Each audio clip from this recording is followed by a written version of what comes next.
chung khoa nu za lin mo dam na ka tang zela gen thei ni nom ni da ni palin luon thi luon chang atam lim na ko li ngak zingin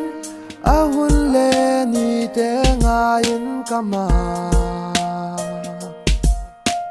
thei sen deo lai patina zia hun le ni ngak lan len gwa ngai cheng to kan leng ui na ba de ka hung lo mui til piak te ka hun choi la len gwa ngai ten ka hun lo mui la pian cham pa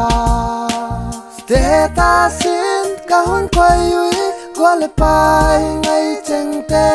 mu ding in chung khoa nu lam